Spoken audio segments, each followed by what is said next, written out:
Welcome to the Cash Flow Guys podcast. That's right, ladies and gentlemen. You heard the man. This is Tyler Shuff. I am the host of the Cash Flow Guys podcast. And by the way, ladies and gentlemen, in case you haven't noticed, in case you haven't got on my email list, which you should be, by the way, why aren't you? We are rated in the top 5 of all real estate podcasts in the country, which means you're in the right spot. I have a guest for you who's going to blow your doors off. He's a lot of fun, but we're also going to talk about some stuff that's not fun. And honestly, guys, we all know nobody wants to get sued, but let's face it, if you're playing in real estate, you're eventually going to get sued. It's only a matter of time. I mean, I get threatened with lawsuits every hour having properties in South Memphis. It happens, right? Everybody's a victim. People want to slip and fall. People want to take advantage of you. People don't want to pay their bills. They don't want to pay their rent, or those scumbag wholesalers want to run off with your money, or the unscrupulous real estate agents want to do things they're not supposed to do, or God forbid, you hold seller financing for somebody and they decide they just can't pay the bill anymore because maybe you sold it to them for too much money. And we're going to solve some of those issues today. When bad boys, what you going to do comes hunting for you, we're going to prepare you for those type of situations. And my guest is probably listening to this cringing right now going, oh man, it's just too much. I'm not Superman. This isn't like a cape of protection, but let me introduce to you Scott Smith. New breed. Right? New breed, new pedigree of real estate attorney. Not a new real estate attorney, but a new breed with a great sense of humor and a gift for simplifying the complex. I've known him for a while. He actually came to me. He was introduced to me through Paige Panzarello. You guys all know and love Paige, the cash flow chick. She's been on the show several times, actually. She's probably got the most popular episodes out there. And Scott works with Paige and helping Paige in the note business, setting her entities up, with which I'm a part of some of those. And that's how we got to know each other. We got to know each other even better this year out at FinCon. We were out in FinCon together in Orlando. His Austin startup is Royal Legal Solutions, and they use a different take on protecting real estate investment, and they already got thousands of clients across all 50 states. So I want you to make sure that you pay attention, because who is going to be on the show? He's a former litigation attorney. Scott's got a deep understanding of how lawsuits really work. More importantly, he's a real estate investor himself. Now, you guys know when it comes to dealing with providers and team members, I love it when a team member is also a real estate investor. Matter of fact, when it comes to property management, ladies and gentlemen, they better darn sure own their own property. I won't deal with a real estate agent that doesn't own rental property. I won't deal with a mortgage broker that doesn't own rental property. Although not every one of my attorneys owns property, this one does, and that excites me. So he's got properties in over 10 states. We'll probably talk briefly about that. And now he's going to share his information with the world. He's committed to helping other real estate investors protect their futures. Get ready to take your game to the next level. Scott, welcome to the show. Tyler, it is phenomenal to be here today. I am so excited to share with you and the audience here about what are the game-changing ways that we can really look at asset protection in a new light that simplifies our lives, makes us be secure that with our futures, to know that what we're building now is going to be able to last and be invulnerable to threats from lawsuits and other things that can happen to us. And really just help people move from avoiding a situation that happened to somebody I knew where they had property in their own name. He had over $3 million in assets, and he had insurance in place, and he thought that he was protected with his insurance policy. And one lawsuit had him losing over $3 million of his real estate. And just in a blink of an eye, it vanished from him. And he could have solved that really easily and simply if he would have just been proactive. And that's really the name of the game of what we do, is that the law protects the proactive investor. And today during this episode, I'm going to be opening up the kimono and showing you guys the ins and outs and the details of how this stuff works and why it works. I can't wait to tell you more about it. That's exciting. And now I'm going to give a shout out to my CPA, Charles Shapiro. And Charles is not a believer in necessarily asset protection. He's a believer in insurance, which always makes me cringe. I'm like, Charles, someday you're going to get sued beyond the limits of your insurance. And then what are you going to do?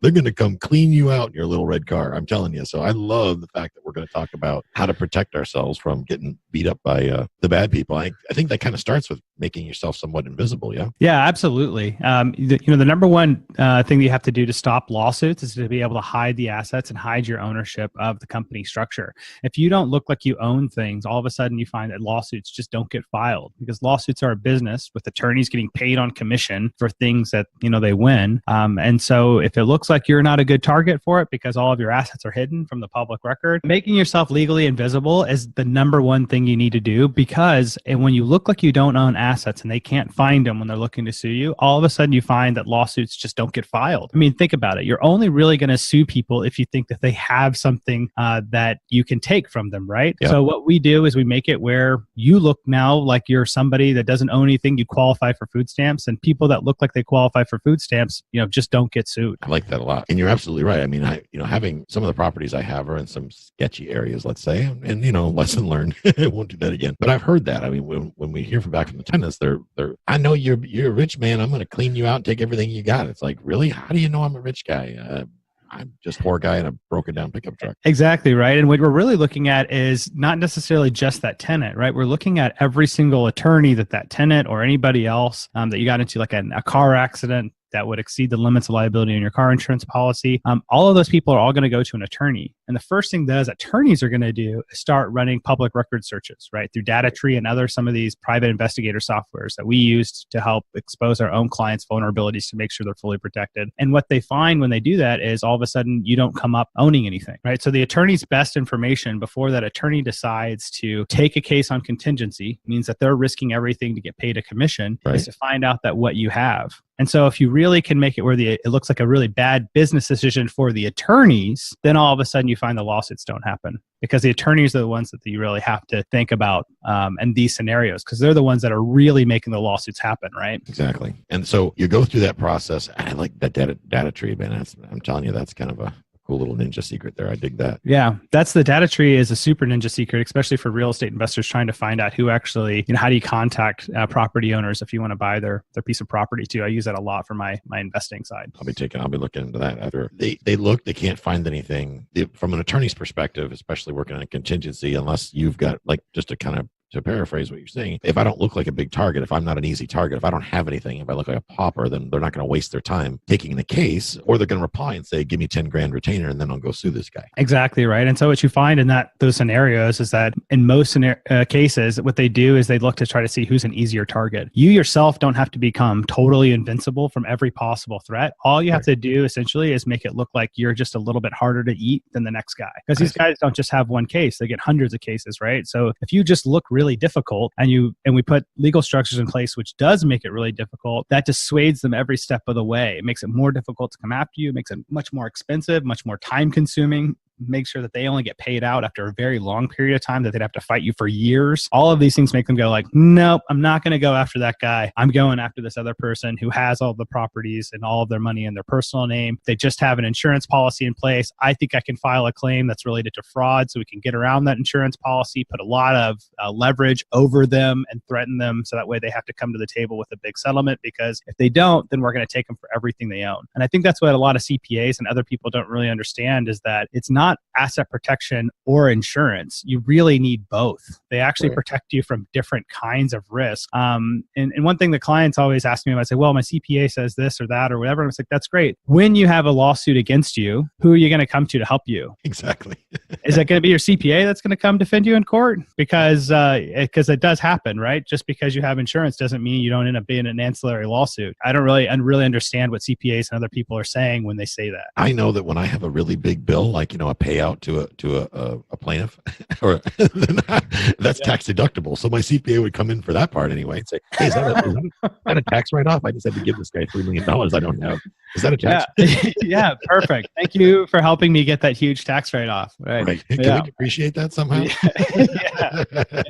Yeah, it really is the case, and it's really funny because I hear a lot of this online, right? And it's about like, what should I do? The insurance? Should I do asset protection with it? And the reality is that you want insurance in place, because insurance is going to protect you against the 80% of bad things that happen. It gets rid of the really nuisance lawsuits, and insurance companies are great at doing that. But what you find is that anytime there's a big claim, like grandma falls to the stairs on one of your properties, right? Now she's permanently disabled. All of a sudden, the insurance company can deny coverage, and they'll say that it's gross negligence, which really just means an accident that you should have known could have happened. Right? I don't even know what that really means, but that's what they say, right? That's the case. It would be an accident. Yeah, right. It's like, you should have known that accident was happening. It's like, yeah, but how could I have? Because it's an accident, But anyway, that's what they say. And then they don't have to pay you. And then you have to defend yourself from a lawsuit from grandma. And then you have to turn around and sue your own insurance company while you're paying for everything out of pocket, like the full time, right? With asset protection in place, you're never in that kind of position, because your worst case scenario is that you're going to lose very little, and your maximum you would lose from a lawsuit like that is just that one property. They couldn't touch all of your other assets, and they couldn't touch any of your other properties if it's properly structured. So, okay, for the anonymity piece, are you strictly using like one particular strategy? Are you using like maybe land trusts and a version of corporations, or is it different for different people? Yeah, so I like to use land trust for all of my anonymity that applies at the property level. And the reason why is actually threefold. One is that you can take the trust, create it. It's a private document. Nobody knows who the beneficiaries or the owner of the trust. So now it's anonymous there. Anything that relates to the trust all comes back to a law firm and a law office. So now the ownership is all protected by attorney-client privilege. And when you transfer the property from your personal name or an LLC into the land trust, you get to avoid the due on sale clause, because banks generally don't review any type of transfer to a land trust because of all of the rules that pertain to estate planning purposes. So they just don't review them at all. I've never had a client in over 5 years that transferred a property to a land trust get a letter from a bank around due on sale clause or any issue associated with that. So it's really the best possible way to transfer the asset to be able to create the anonymity. But anonymity is really the first step. That's a very important step. But with just the land trust alone, you don't actually have any real protection. You only have anonymity. You need to combine the land trust with an LLC structure, or even better, a series LLC structure, or if you're in California, a Delaware statutory trust, to create the anonymity and the asset protection, which makes it where you're not only anonymous, but if anybody sues you, they can't get to any of your assets. Okay. Now, you mentioned in California, Delaware statutory trust, which I know, since Paige is based in California, and the business in which the entities that we buy notes in are all California-based entities, not to give too much information on that as far as our specifics, but why is it a statutory trust for California versus a series LLC everywhere else? What's the difference there? Because I know a lot of my listeners come from California. Yeah, so with series LLCs and DSTs, so series LLCs are great for the 49 states because what both of these structures allow you to do is to create one parent, either a series LLC or a DST, and each one of those can create an infinite number of what we call child series. They're private documents. They're free to create. You can create them on your own desktop, but each one works just like it's its own company, just like it's its own LLC. So that works great for the other 49 states with the series LLC. Right. But with the DST is for California because we want to avoid franchise taxes, right? That's the big hit for California investors, is that if they are California resident, no matter where you own an LLC inside of the United States, you're subject to an $800 per year franchise tax. If you just look at the FTB rules, and I have opinion letters with the firm that spells all this out more clearly because I've had to have this fight with a number of attorneys across the country. But if you use a DST, you get even better asset protection than the series LLC, and you get to avoid all the franchise taxes, and you get to compartmentalize every single asset. So if there's a lawsuit against one, it can't go after any of the others. You get to create the anonymity that you're looking for. You get to run everything through one bank account. You know, there's one tax return. There's one set of books that you get to keep, and you just tag the money that belongs to each individual property in your QuickBooks. As this much money belongs to property A, this income expenses belongs to property B, C, D, et cetera. It's very streamlined and very cost effective, especially for the California investor that owns 2+ properties. So that brings another question. You've got this Delaware statutory trust. I don't know why I can't say it. Delaware statutory trust. Say that 5 times fast.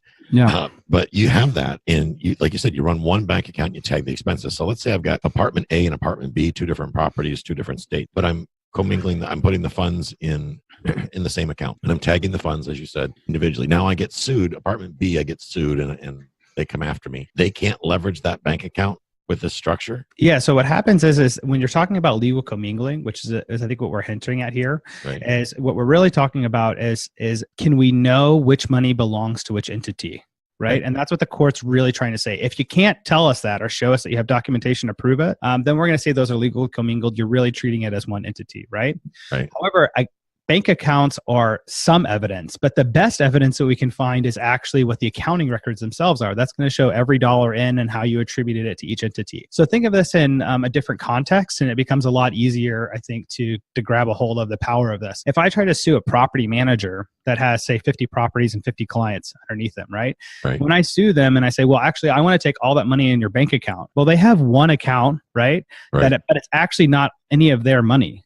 It belongs to all of these different people, and they can prove it. How do they prove it? It's with the accounting record. And that's how they show that none of it's their money, right? It's the same thing in this context. You can have one bank account as long as you have your accounting records reflect the money and the income and expenses that belong to each individual property. Some people don't feel comfortable with that, right? And they say, well, I don't really want to have one bank account. I want to have one bank account for each individual property. Cool. You can do that. It just adds a little bit more of complexity to your life, right? And so what I'm all about is saying, how can we streamline things to give you all of the benefits and none of the work? And how would we do that, right? But of course, we can always build in all of these other pieces for, for anybody that's like, well, I just feel more comfortable that way. Fine. Yeah, I'm happy to do that. Let's do something you're going to feel comfortable with. At the end of the day, this is about creating peace of mind for you and consistency, so that way you don't have to worry about this stuff. You can just focus on investing and living your life. Well, I think that the more you understand what's being set up for you as a client, from a client's perspective, from my chair, the more I understand it, like I do now with this show, the better I can stick with the program, so to speak. Yeah, 100%. And that's what we're all about. We take every client that comes in, we have a consultation with them. We spend an hour with them to walk them through what's their exact scenario. Here's a customized plan of what they need. And then what we do is we have a small membership to the firm where we take care of all of the maintenance for all of the registered agents, their business addresses, everything from start to finish with the maintenance of all their companies and trusts, provide them unlimited ongoing support about their real estate or any legal questions they have on an unlimited ongoing basis by phone or email. So that way, the idea here is to be able to offload everything onto us. We serve as a professional resource for any questions that you have, being experienced, attorneys as well as real estate investors. Right. And then I think what's great from a client perspective is all they have to do is maintain their books, keep track of the money, and focus on investing or doing whatever else they want to. If they have any questions, you don't have to go to Bigger Pockets or just start Googling around. You just pick up the phone and get the answers you need. Very, very interesting. So, okay, to delve back to the DST, I get sued for 100, let's say, just say 100 grand, I throw a number out there, and they can latch on to, I don't know, 20 grand of my money. And so they'll lose an $80,000 deficiency. And I have a DST for this property. This property is in a DST. Does that mean that the liability essentially, or what about the other 80 grand? How can they go about getting another 80 grand, or am I protected from that other 80 grand? Yeah, it depends upon how they ended up trying to sue you, right? So one thing we need to talk about in this context also is that, like, how do you live like a rich person? And what rich people do is they don't actually own anything. They only have companies that own things, and then they don't own a yacht, right? They have an LLC that would own a yacht. So what would happen in this area for you, Tyler, is that, let's say you get into the car accident that exceeds the limits of liability of your car insurance policy. They would turn around and sue you because you were the driver of the vehicle. When they sue you, though, they get a judgment against you, but what do you have in your name anymore? Zero. Right. Why? Because you protected everything inside of your DST. And so Tyler doesn't own any assets anymore. So Tyler, they can put that judgment against you. You don't have to pay him out anything. Now, but let's take a different scenario and say it's grandma that fell through the staircase, right? And she's now catastrophically injured, and the insurance company now denied coverage. So this is your doomsday scenario, right? If you had all of the properties in your personal name, you didn't have any asset protection in place, and that happens, you should be looking at getting financially wiped out completely. Right. However, if you have the asset protection and the DST in place, what happens is grandma actually sues the property owner, which is the individual land trust and child series of your DST. Right. And let's say you lose that lawsuit, grandma's recovery is limited to that one property. She can't touch any of your other assets, like your stocks and your cash and all of your other great things that are held inside the DST. And she can't touch any of your other properties or your notes or anything like that. So then it's like, okay, that's a loss you can really weather and probably doesn't even affect your life much at all. So just to kind of recap, number one, first layer of protection is we try to become as anonymous as possible. So when people get on data tree, they don't see a whole lot there to be had, or if preferably nothing. Mm-hmm. And then you structure your entities, DST if you're in California, and Series LLC if you're not, correct? Yep, that's right. So you provide better concealment and protection for the individual items. What about like personal stuff? And when you say take ownership, let's say you want to buy, I don't know, big screen TV. Does it become owned by the corporation or the trust rather, or is it you do a personal property trust, or is this the same as a personal property trust or similar? Yeah. So with these entity structures, whether it's a Series LLC or a DST, you can form them in one state, like Series LLCs in Nevada, Texas, Delaware, and those are going to be the best states for charging order protection and actually give you good asset protection. But you can use them in any state in the country. Same with the DST. DSTs we just use for California for the franchise tax purposes, and they're a little bit more expensive to create, which is why they're a little bit more niche and we don't just use them everywhere. Right. But for property, they can hold any type of property you want. The question really becomes is, what does it make sense in terms of transferring assets to the property? Most of the time, I usually think of, is this something that somebody would actually be able to try to come and take from me? Right. And those are things that I'm going to move inside of my DST, right? If it's something like I just, bought a a used car that's worth $500, because I want to go rally car driving on the weekend. Right. Yeah, probably not. Right. Because that's something that I'm okay losing. And I'm not going to spend I'm not going to have to try to transfer titles into the DST and go through all those pieces. So we really are thinking more like, real estate, your stocks, your cash, valuables. Probably not your car, but if you had a car collection, you want to put that in there. That's kind of the flow. Could the ownership of a bank account be tied to a DST? Absolutely. Yeah. Okay. So your you would just retitle it, whether you have your brokerage account or your bank account. Right. Now just become retitled into the name of the DST. Therefore, you're able to. That's how you would transfer ownership from your personal name into it. And it's a fairly simple process that we walk people through. Part of what we do is a one-stop shop. Very interesting. Now, as far as when it gets down to, basically you do a consultation, right? You get the ball process started. You kind of figure out what our needs are. In other words, Tyler, where do you live? I live in California. Good. Then we're going to go this route with you. And then how many assets do you own? Is that kind of how it goes? And then you lay out the price, or is it just like menu cost for different people? That's what I'm trying to figure out. Yeah, for sure. Right. Well, this is one of those things to try to figure out. It's like, how much does all this stuff cost? And it really depends upon the person and what they actually have. Right. So if you only have like one property and you're living in California, that's different than somebody who has 10 properties. And that's really different from somebody that says, well, actually I also need estate planning and I want to use solo 401k options for my tax savings. It depends upon the scope of what people have that really defines like what it is that they really need. So typically what we do is we walk through the consultation and then say, okay, well, here's all the things that I see that are benefits that you could use. And then we work with the client to see like what they can afford now versus later, what makes sense. All of these things can build. So you can always start at one level and then build up over time. So you don't have to have, a $15,000 plan put in place on day one, right? Sure. Is we also work with clients that don't have any real estate properties, but they know they're going to be getting some here in the next year. And they want to start and lay those foundations and get comfortable with all of the legal and tax strategies ahead of time so that they know that they're ready whenever they're ready to pull that trigger. One thing that we have done, I think that's really effective, is we've incorporated some strategies that allow us to do a lot of tax savings for people. So that way, everything that we put in place, we project that our clients are able to pay themselves back in tax savings alone within the first 2 to 3 years. Wow. Then after that, it's just money in the bank in terms of just the savings while they're getting all this amazing protection and legal support in the back end for having everything maintained for them and having a professional resource they can contact at any time. Very, very interesting. Now, one of the things that I think about is the complexity of, let's say I'm going to go do a refinance. Now, in that case, do I have to remove it from a trust and based on what you've seen and put it back in? That's a great question. And that's what you would always do. You want to refinance properties and finance properties and close on them always within your personal name or a single purpose LLC, and then transfer it into your asset holding company, because that's how you're going to get the best financing rate. And that's going to be the easiest way to close on the loan. Now, what that means though, is that your name is always going to appear on the chain of title for being a prior owner. But what we do is we structure the transfer such that when it's transferred into the trust, it looks like it's a sale from you into the trust to sell it to investors, right? So as if you closed on it as like a credit sponsor, and then you're moving it into the trust, and then the trust is private, but it's going to look like it's being chopped up to sold to a lot of beneficiaries for how we do the transfer. Now, somebody might guess that that's what you did, right? They said, I think that's somebody that heard Scott on the radio and that they're doing the sneaky asset protection and anonymity piece. Well, if they guess that, that's fine. You're not actually the owner anymore. The trust is. So if they guess, they actually guess wrong. And so then they just wasted a bunch of money on that guess. I see. Okay. So then they got to look at what's the likelihood of this happening. And if it's unlikely, then why would you bother wasting your time doing it? Yeah. It doesn't really matter one way or the other, right?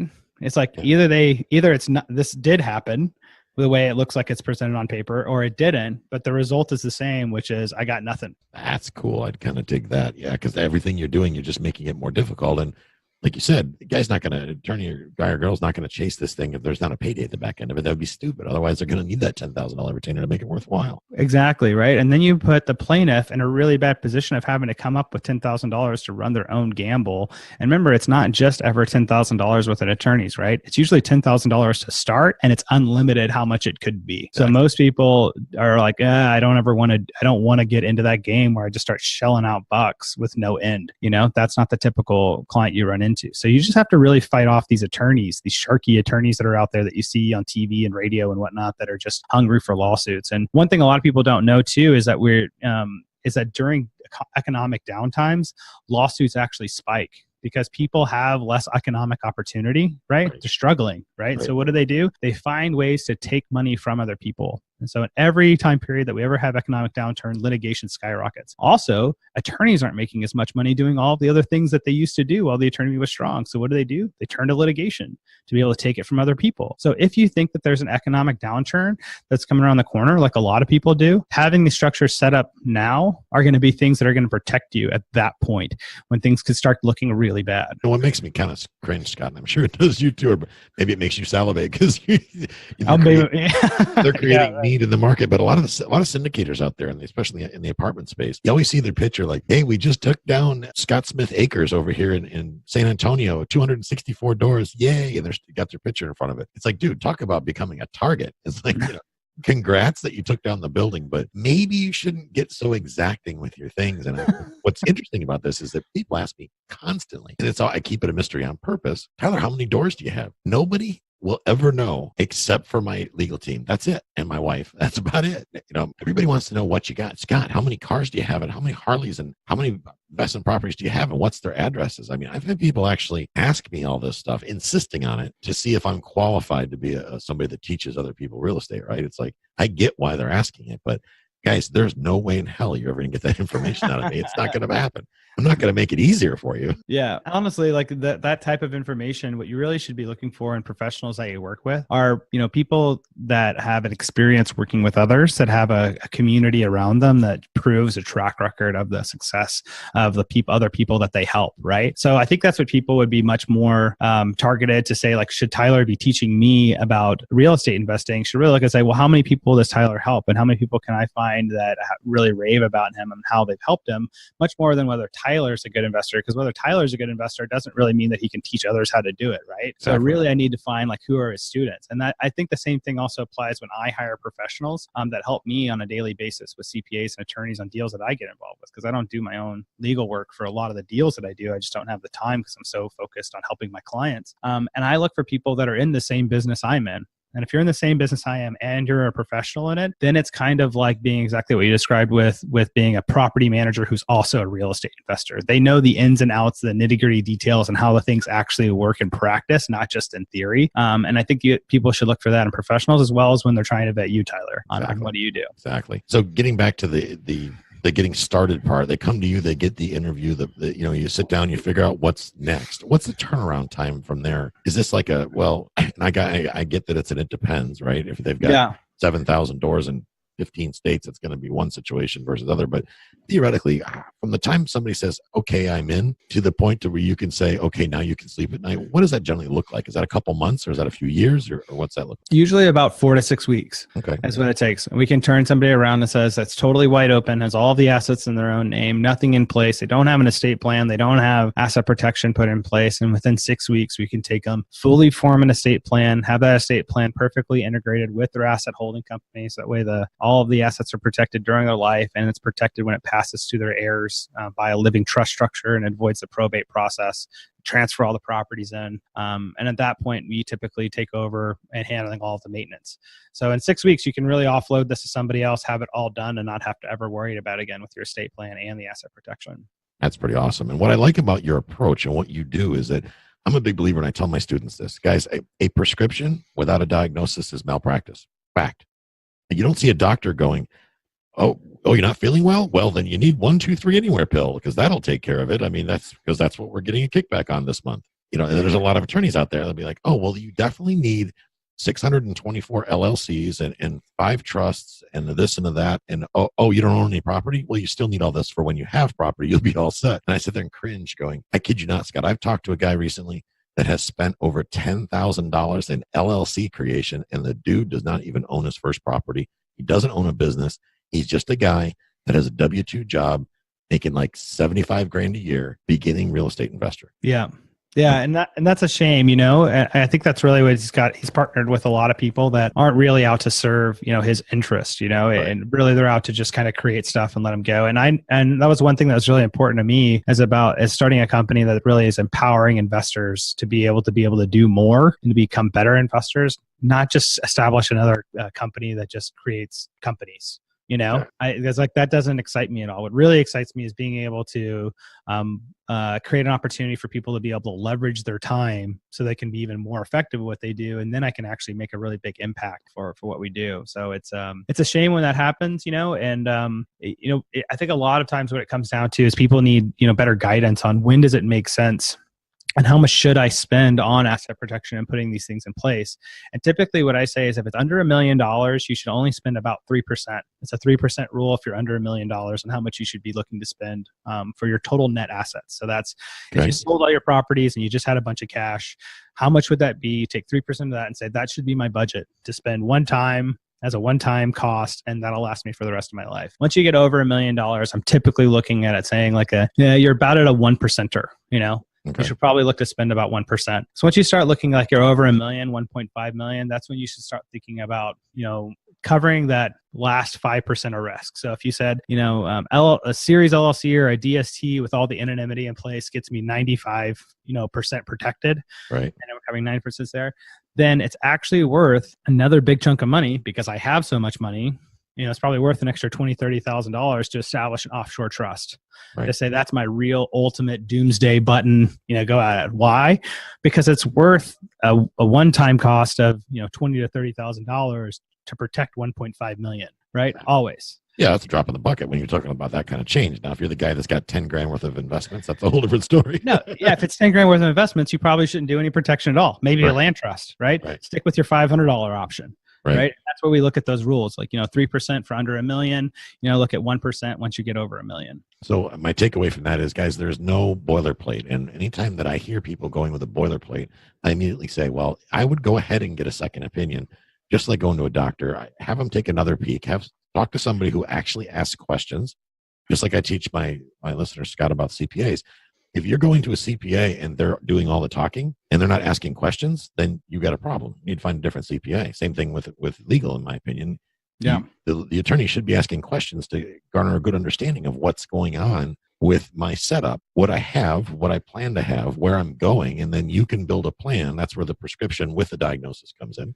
You build a plan that fits Tyler and Jill, not just a plan that fits anybody that rolls through the guru meeting, so to speak. Yeah, absolutely. I think that's really important to have a plan. And you really want, with any professional that you hire, you want them to not only be thorough, you want them to be making money the same way that you make money. And then you also want somebody who's also understanding what are the time costs as well as the money costs, right? I think we all have a pretty good understanding of what money costs look like, right? Because that comes right down to our balance sheets, right? Well, what a lot of people I don't think respect enough is how much more of their time they actually can spend and how much the time costs of a lot of the options they choose are, right? So for example, I'll see a lot of providers out there and some of my clients that'll come to me that have gone to those people before, and they'll have tons of LLCs that are all over the country. They have all kinds of yearly fees and different paperwork they have to file every year, or sometimes every quarter with some of these LLCs. And the money cost is bigger than what it should be. We have more streamlined options that allow them to reduce the overall upfront and yearly fees. But the really big savings is actually in how much time they have to put into being able to manage the structure. And for me, I'm always looking at saying, how can I create more time for myself? And I'm always looking for little solutions that are more time oriented. So I want solutions that are going to be streamlined. So I would say that it's just like a word to the wise there is don't look at just how much money things cost. Also look at how much of your time it steals and costs you and how much you have to worry about it and maintain it and think about it on a monthly, yearly, or quarterly basis. Well, and that, and it's like sometimes I see this a lot on Facebook and the different social media posts is that people will avoid asking an attorney or a CPA a question, but they will ask any idiot on a Facebook group and they get 15 different responses. And the worst part is they'll take the advice of the completely unqualified person. Yeah. Yeah. I know guys that do their own LLCs and they're like, I can do it myself for $120 in the state of Florida. Right. When was the last time you did one? About 6 years ago. And you've kept up with all your documentation and your T's across, I's are dotted, your minutes, your meetings, all that good stuff, right? What do you mean? Okay, that answered my question. So really what you don't have is an entity, buddy, because I'm not an attorney and I guarantee you I could defeat that in court. Yeah. That's how it happens. That's it. It's because for a lot of people, they'll say, well, I can do it on my own. And they're usually pretty confident about that, but they're confident in their ability to only have limited knowledge Right. And so they actually just don't know the full scope of the risks. I know So, a guy yeah. that does his own taxes. He doesn't do it anymore, but because I finally beat him up bad enough where he stopped doing it. But this idiot goes out and keeps doing his taxes over and over and over again, racks himself up $100,000 in tax liens because he doesn't know how to do his taxes. Why? Because he's not a CPA. It's funny. Yeah. Like 2 years ago, I'm like, so are you just going to go to jail and sit there, or are you going to pull your head out of your ass and hire a CPA? How much does a CPA cost? A couple grand? That's nothing, right? I mean, Yeah, and well, a good CPA should actually save you money, right? Like if your right. CPA is not saving you money or being able to give you strategic advice on your business, then you probably don't have the right CPA. You're probably just hired somebody that can file a return for you, which is, if you're an investor, you need somebody that's going to be better than that. Recently, I was asked on a podcast interview how much I spend for legal and how much I spend for tax prep and with my CPAs per year in the company, and my answer was zero. And of course, the guy he didn't expect that one. I'm like, I don't, because neither service cost me a dime, not once. I mean, I'm a target. We have a lot of property. We got different assets, different things going on. We're out there in public, right? I'm probably not making everybody in the world happy on the podcast. I'm sure there's a few people I'm going to piss off at some point or another, right? Because it's just the nature of the beast. You guys, legal and taxation, you're absolutely free to me. Whatever it costs is what it costs, because it's like having insurance. I love it. So, yeah, I think it's a really important piece to have it, those put in place, Tyler. That's a really great outlook of it. I haven't quite looked at it the same way in a while, and I think that's dead on. I think that there's also probably out there just like a ton of really bad providers that are able to talk to people, just generally, convince them to fork over a bunch of money for something that they don't really understand, and then say, okay, yeah, well, I'm taking care of this now. And they really don't do a whole lot, right? I think that's probably from most real estate investors that I've worked with before. And that's why I launched Royal Legal Solutions. That's what their experience was, which made them really hesitant to hire professionals, because they're like, am I really getting ripped off because I just don't understand what's going on? Right. And that's really the bedrock of what maybe launched Royal Legal Solutions, is because I wanted to create a company where we were education first. And it was education centric on, let's open up and show everybody how all of these pieces works, explained it from start to finish.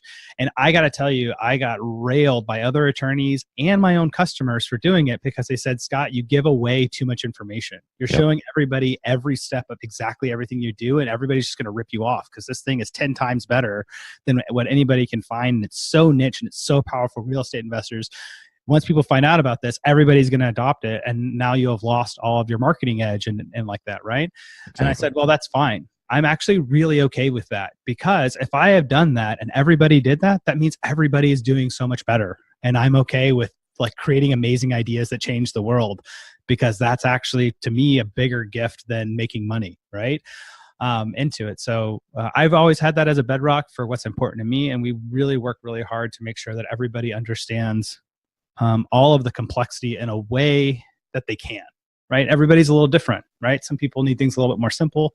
Some people really want to know like all the technical ins and outs, of how things work. And so whatever level people are at when they come into us, we're able to educate them to the extent that they feel comfortable, because it's just that important to me. And no matter how educated you want to be, then that's just what we're able to do for you. And there's no extra cost for that. Or if you just want to come in and say, hey, you guys take care of all of it, you just let me know what I need to do and what documents I need to sign, and you guys are great, and I trust you just to go ahead and do it, that's cool too. I love that. When you base it in education, I'm a huge believer in the educated customer is a happy customer. And I do the same thing. I raise money for a living, right? I raise money and invest in real estate with other people's money.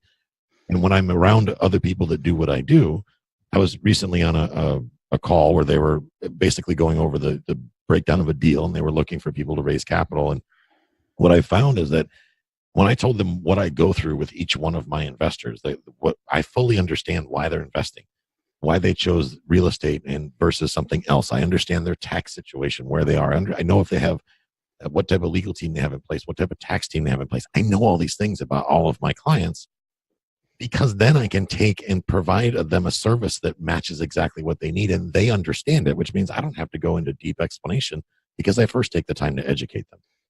And I think that's a big part of it, going into things. And what was interesting about this, though, is that my counterparts, the other folks that raise money for a living that were on this call, looked at me like I had three heads. They're like, such like you with the other attorneys. Like, you are way overeducating these people. they're not going to need you if you keep educating like that. I'm like, oh, contraire. They absolutely need me because I'm the one that's bringing the opportunity in the first place. I want them to understand the ins and outs of how this works. I want them to know who my team is. Like if I bring you on the show, right? I bring Sean Yesner in for the bankruptcy law and things like that. I expose the people that are on my team to my clients. So of course they can call you directly. Why wouldn't they? Right? That just makes good sense. That's how you do good business. And if you can't work with them, then maybe I know that you would refer them to somebody that can. And that's kind of how this whole thing works. So I love that. Yeah, exactly. It's if you got to be able to make sure that you keep what's good for everybody else at a paramount of what you do. For me, that's just kind of what makes life kind of worth living. Money really isn't really all that important, the grand scheme of things. There's a ton of people that have a ton of money and they're totally miserable. Yes. But people that are generous, the people that help other people, those people have great lives. They feel fulfilled. They're happy. They have friendships and connections. And so really the ultimate end of this game really can't be money centric. It really has to be like, what's the best life, And I think if we can adopt that as a culture into how we run our businesses, then you're also going to find that these are the types of businesses that have huge longevity, have permanence, and that have people that work for them and with them that really love being there and doing it. And really what it also takes too is that type of transparency, openness, when you're trying to do things like what we do, which is, we're at the top, 1 to 2% of what information exists for real estate investors, and we're educating people on it. And you have so many other providers out there that are using methods that are outdated, that they're way too expensive, that there's new technology inside of series LLCs and DSTs and land trusts that they just don't use. And so I said, well, if we're going to be at the forefront of what we do, we have to be able to show everybody what it is, why this is better. We can't just tell them, and expect them to believe us. And so that's why, I think the education really becomes really important, just like it is, I'm sure, in your field, where it's like, hey, if you really want people to believe them, you really got to give them all of it and then let them make it decide. And what you do, and by doing that, Scott, as you well realize, is that you eliminate any competition you would possibly have. Because if I call another asset protection attorney on the phone right now, I'm probably going to get their secretary. I'm going to maybe get put on hold. I actually had one reach out to me a couple of weeks ago, wanting all my download stats and to know if to see if I'm worthy for them to be on my show. I'm like, whoa. Stop the presses. They didn't know you were top 5, Tyler. Exactly. They didn't listen to this episode. It's like, didn't you hear the part where I don't care if you got a law degree. If you're a dick, you're not coming on my show. I like that. There's no value for you there, schmuck. So yeah, this is only the cool people zone. That's all we're interested in hanging out with is cool people. If you're a dick, just don't even bother. Right. I have an absolute no jackass policy. It's rule number 1.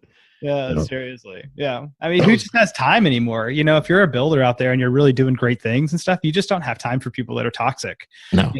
Yeah. No. It's just, I don't have any time for that. Yeah. Next.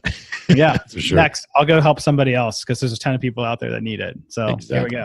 Yep. Scott, speaking of which, I appreciate you taking the time to come on the show and add value to the audience. I really do. Best way for people to reach out to you, I'll put your contact information in the show notes, but what's your preferred method? Do you go through your website, social media? What's that look like? Yeah, so I would either say go to royallegalsolutions.com. That we have a top 10 things every real estate investor needs to know to protect their assets. Free ebook on there. You're going to love that. If you text in Royal, ROYAL, to 474747, we're also going to send you a link so you can go ahead and grab a hold of that free ebook, really easily. You can call us at the 512-757-3994, or you can email me at Scott, SCOTT, at royallegalsolutions.com, and we'll get you set up, get you a ton of free information just for contacting us. And if it makes sense for you, I'd love to sit down with you in a consultation and walk you through a customized plan of exactly what you need to do now and for the next 5 to 10 years to protect your assets. Outstanding. Now, once again, that was text Royal to 474747, was it? That's it. Yep. Or you can just hop onto the royallegalsolutions.com website or the phone number at 512-757-3994. Outstanding. Ladies and gentlemen, if you are on, thanks again for coming on the show, Scott. I really appreciate it. Yeah, Tyler, it's awesome to be here, man. I hope we have a chance to do it again soon. We absolutely will. We absolutely will. Ladies and gentlemen, you heard the man. You know how to reach out to him. The information that he just gave you will be in the show notes. If you're driving on the road, good Lord, please focus on the road. You can catch this later. It'll be down in the show notes. Send him a text. Get on the email, send him an email, get on his website, pick up the phone and give him a call. But here's the end of the day, guys. You got to protect yourself, right? If you're not covering your assets, as Josh Dorkin said on Bigger Pockets, I think I heard that once or twice, then you're going to be left short. And let me tell you guys, short story, before I wrap up this episode, I bought my youngest daughter a car for her 16th birthday. Not even 24 hours later, she slammed into somebody because she was texting and driving outside of curfew, and that person had to fly by helicopter to the hospital. Guess what? My phone rang about a week later. That was about 24 hours after I closed on my first fourplex.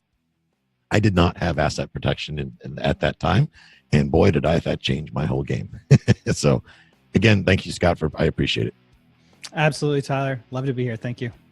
Ladies and gentlemen, that's going to wrap this episode of the Cash Flow Guys podcast. I hope you found benefit in this. I hope, more importantly, that you take action. It is about taking action that's going to get you financially free. Speaking of which, the Mailbox Money Mastermind group coaching is open, right? It is open. Go to mailboxmoneycoach.com. That's mailboxmoneycoach.com.